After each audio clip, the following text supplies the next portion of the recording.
evil in the beginning.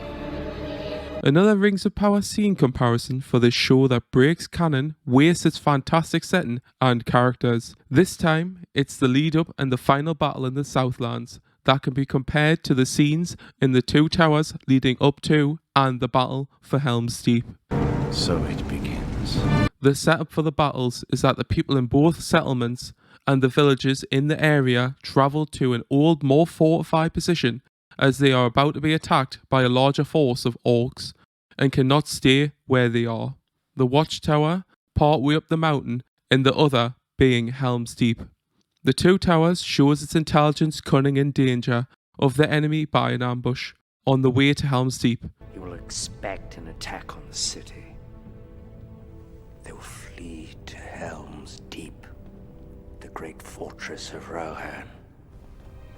It is a dangerous road to take through the mountain. Send out your wild riders. With the warg battle to tire, weaken and kill the humans just before they can get to safety, ending the siege battle before it begins. The Rings of Power, on the other hand, waste this opportunity that any competent leader would be able to foresee and take advantage of. This then sets up the battle for Helms Deep on one side and the Rings of Power on the other. But the Rings of Power waste some time before its battle, dragging the story out with the humans not bringing enough food and even some mutiny, with part of them defecting to the enemy's side. So instead of during this time fortifying their position in the watchtower for this enemy they are knowing has come to attack, they waste time when they could have brought the tar they used later to set up a flame trap on the bridge or any other number of things, but they do nothing.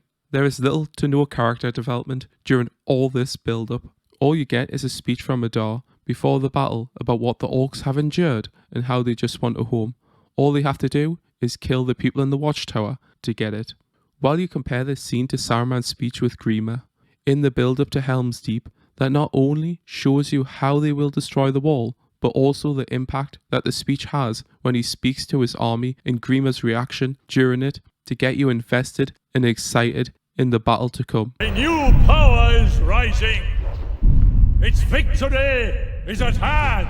This should now bring us to the excellent cinematic battle for Helms Deep with the two towers and the watchtower for the Rings of Power. But the Rings of Power decides to use a different tactic to subvert expectations. Instead of defending their position like Helms Deep, the defenders set a trap instead, using the watchtower while at the same time teleporting back to their settlement as it's somehow the better option. The trap is to drop the watchtower onto the enemy when they are inside and travelling up the mountain. This is not too bad a plan if they had more setup and the execution was better, to just have the tower fall down the side of the mountain as the enemy travels up, but how it is pulled off with one fire arrow and the tower falling inside the central area of the defense leads you to think it was designed that way, which is just really stupid.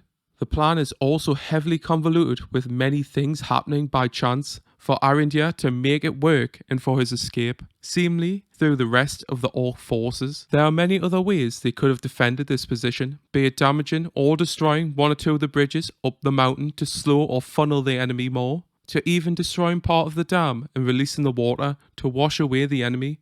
This, funnily enough, would have destroyed Adar, the leader enemy's plans to create Mount Doom and at the same time killed him.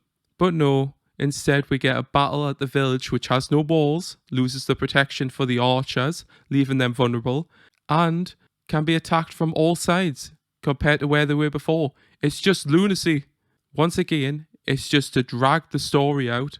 It's like Theoden deciding to leave Helms Deep and go back where he came from using the secret passage, which still makes more sense how they could have got back to the settlement while destroying Helms Deep while the enemy is inside.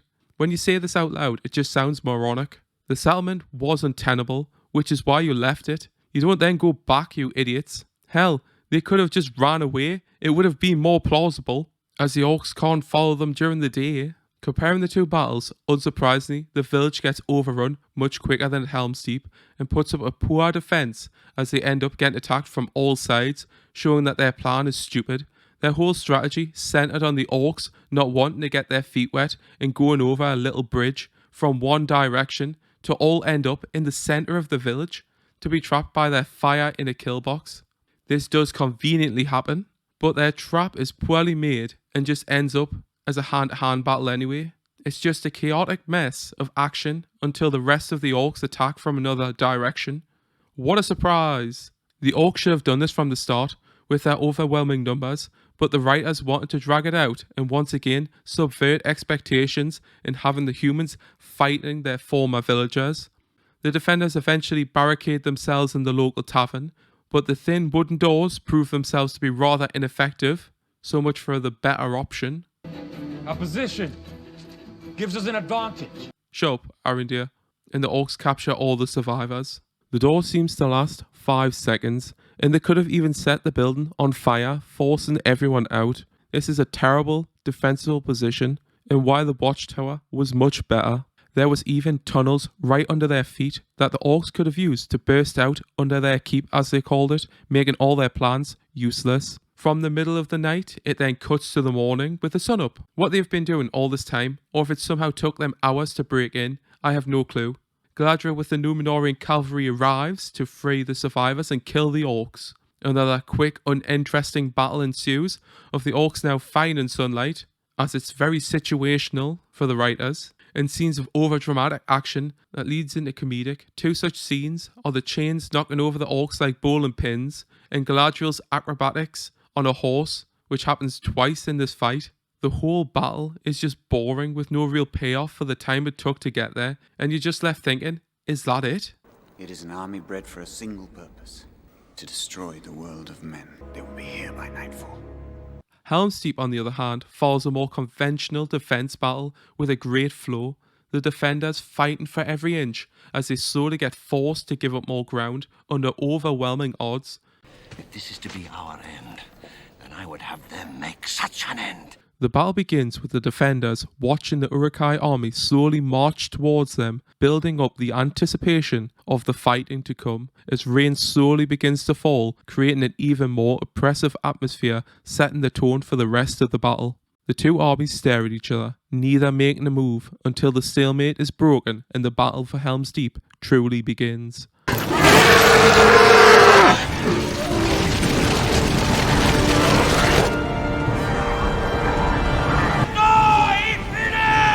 It can also not be understated how fantastic all the music used throughout this movie is in The Lord of the Rings,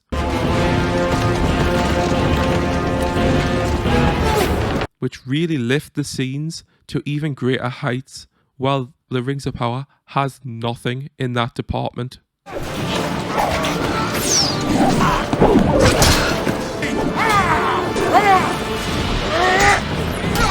Under Aragorn's command, the lower wall is successfully defended, but barely holding on with the increasing numbers of enemies and the losses on their side. Aragorn's command and excellent situational awareness really show themselves in this battle. Legolas and Gimli also play a large part in the defense of this area. This stalemate continues. Is this it? Is this all you can conjure, Saruman? Until Saruman's knowledge is used to destroy a section of the wall.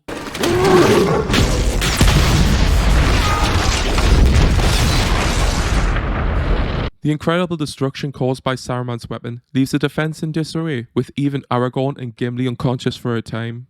This allows for the overwhelming numbers of the Uruk-hai to effectively be used, even with the defenders trying to stop them, but with their smaller numbers they are unable to hold this position in a straight hand-to-hand battle, forcing a retreat from the lower wall to the next line of defense, which has also started to come under heavy attack: the main gate. The main gate is quickly breached, with Theoden helping to defend the breach and stop the Uruk-hai from entering and destroying it completely. During this he is injured, but allows Aragorn and the others from the lower wall time to regroup. Aragorn and Gimli then use a hidden side exit to jump in front of the damaged gate to allow the defenders time to barricade the breach, putting themselves in the most danger to allow even for a fraction more time for the defense. But during this time, more of Saruman's machines have been brought out to allow the ladders to latch onto the higher walls.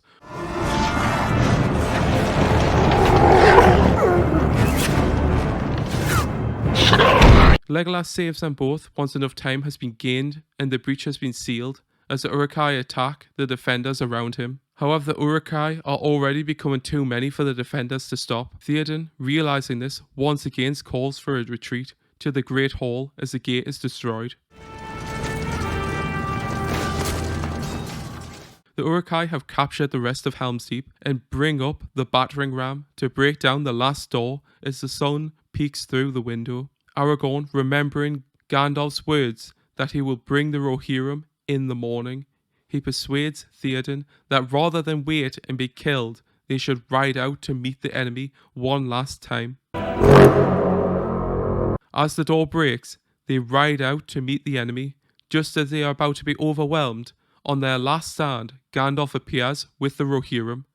They charge down the slope to save their friends, family, and king. Gandalf blinds the Uruk-hai, preventing them from creating a solid defense against the charge, eventually routing the enemy. When contrasting these two setups and final battles, it's actually startling the differences in execution. The premise for both is a large enemy army forces them both to retreat to a more defensible position. They defend but get overwhelmed by the enemy and saved by cavalry in their moment of defeat. However, the setup, battle, payoff and characterization during these scenes cannot be more drastically different. Let's start with one scene that shows the differences in execution with the attack on the main gate. In one, we get a leisurely walk towards the gate by the enemy, led by their commander, who you would not think is going into a siege battle, with no protection against the archers or even any battle, being at the front of the army and the most vulnerable to attack. The other, you get the shields up, slow march, expecting enemy attack from the archers, treating the enemy as a threat and moving forward with protection against them, which makes you feel like this is a siege battle. The setup for the Rings of Power is terrible. The enemy comes off as weak and stupid, not using the advantages they have. The defender side fares no better with the writing. The first battle seems to be over in 5 minutes in the Rings of Power, while feeling much longer. How, on the other hand, Helm's Deep, it feels like they've been fighting all night, with many parts having to be cut out. It just makes no sense being in the village rather than the watchtower, with how quickly they get defeated. For instance, with their own world building, the orcs have to attack during the night or be burned during the day, so they have to travel up and down the mountain in one night if they fail to take the watchtower, wasting large amounts of time that's beneficial for the defenders. In fact, they may even have a better defensible position than Helm's Deep, as they couldn't bring all these war machines to bear on the watchtower, even if they had them. All they can do is bring one battering ram, and if they had destroyed the bridge, as I said, they couldn't use it. And with Galadriel turning up on the 3rd morning, they only have to survive 2 nights. Speaking of Galadriel, she just happens to know which village is under attack and turns up at the perfect time to save them. Gandalf had to know where they were going to be to save his friends. At first light on the 5th day, at dawn, look to the east. Galadriel, with no up-to-date information, and only what Halbrand or Sauron told her, which must be months out of date to go off, somehow turns up at this exact village under attack. At least 10 separate events have to conveniently happen to allow Galadriel to save the day. If they don't, it all falls apart. For example, Theo has to steal the sword from the Sauron worshipper, which just so happens to be the item the enemy is looking for.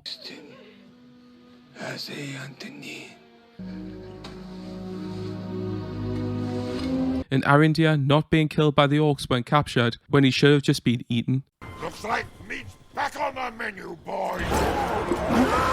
He is the only trained fighter, and the orcs' greatest threat in this area. They had humans who they could have sent to the watchtower instead, as the elves were more trouble than they were worth compared to the humans.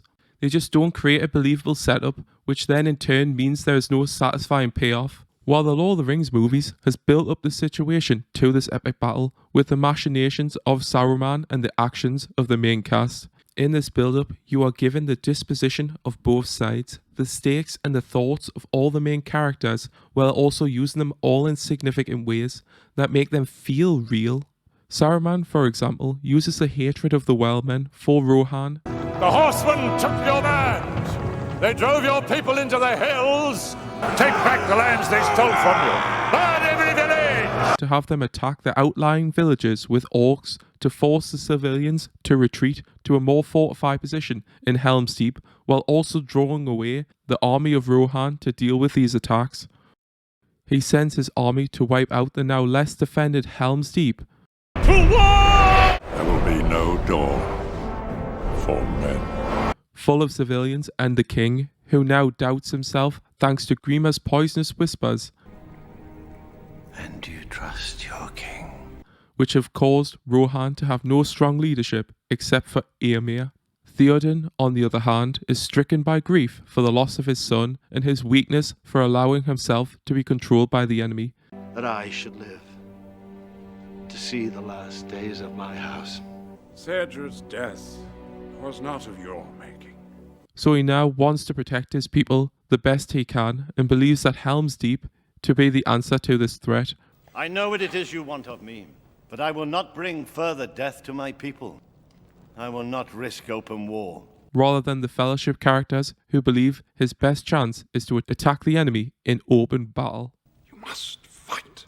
You have 2,000 good men riding north as we speak. His men will return and fight for their king. Open war is upon you, whether you would risk it or not. Gandalf, believing this to be a trap, sets off to find Eomer and his riders with the information Aragorn provides from his earlier encounter with him. Gandalf also tasks Aragorn with helping Theoden defend Helm's Deep and to be there in his hour of need if he ever falters. I fear for the survival of Rohan. He will need you before the end, Aragorn. The defenses have to hold. They will hold.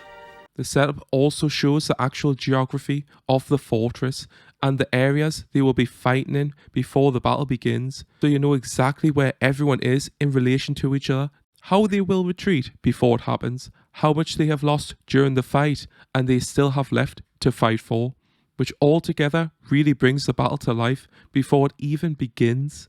The battle itself is so dramatically different, it just shows how poor the writing and directing is. It's like they just thought up this play battle on the moment against this multi-year labour of love where real thought and attention have been put into every aspect. It does not even seem like you're watching a fantasy movie. It's more like a documentary and you're part of it. The Rings of Power play, on the other hand, is also missing the essential character moments during the battle for you to get invested in it. You only get the over-the-top, badly choreographed fist fight of Arindir versus an orc. Both conveniently have no weapon, so Bronwyn can save his life. Now for some fighting advice from Galadriel. Fight with your feet, not your arms. No, that's bad advice, Galadriel. Don't listen to her, Arindir. Never trust brute force to best an orc. It's often easiest to outmaneuver them. That's right. Now run back and get that sword you left in the orc, because you've proven you're faster. So just go get the sword you left before, and you can easily finish this battle. Too late. The next time they cut to a battle after this, it's already over. As for when Galadriel shows up, all the character moments are just to make you think how amazing she is. We even get two characters standing in awe of her in the middle of the battle. Ugh. Who is that? Commander of the Northern Armies. Galadriel. While when Gandalf arrives, there's strangely none of this, but has far more impact as a scene thanks to the earlier setup. Galadriel's life in all these scenes is never in any danger. She never seems to struggle and breezes through every conflict, unlike every other character at Helm's Deep who really feel like they're fighting for their own lives and their friends. Ultimately, that is one of the greatest failings of the Rings of Power's crappy writing, and is really shown in these scenes. The non-existent and terrible characters. In the Lord of the Rings movies, we come to care and are invested in what each of these character struggles are, the situations they are forced into, and how they overcome them. Your friends are with you, Aragorn. Let's hope they last the night. The many times Aragorn, Legolas and Gimli sacrifice themselves for each other, putting their friends' lives above their own in these life or death situations. All characters get their moments to shine without being degraded for another character. With the excellent dialogue, they even create moments of humour during these desperate times I'll have no pointy arrow scoring me! between the Fellowship characters that play off each other's friendship. What's happening out there? Shall I describe it to you, or would you like me to find you a box? Legolas! Two already! I'm on 17! Ah! The more personal moments that show the chemistry of these characters in the grand battle happening around them. I cannot jump the distance, you'll have to touch me! Don't tell the elf. Not a word. Compared to the hours spent with the Rings of Power characters where we care for none of them or even actively dislike them, when the battle begins, there is no tension about what these characters are enduring and the trials they may face. In fact, the Two Towers even has 2 no-name children sent off by their mother to Edoras while the village is under attack to save them, while also informing the king of the situation, who then later meet up with her again in Helms Deep that has more care, attention and even characterization put into these 2 characters than the Rings of Power does with its main cast. It just goes to show what a wasted opportunity this whole series is. When you compare the scenes at Helms Deep to that of the Rings of Power battle, seeing the level it should be and could have been, that's not even a shadow of this greater adaptation. Anyway, see you in the next video. Fly, you fools!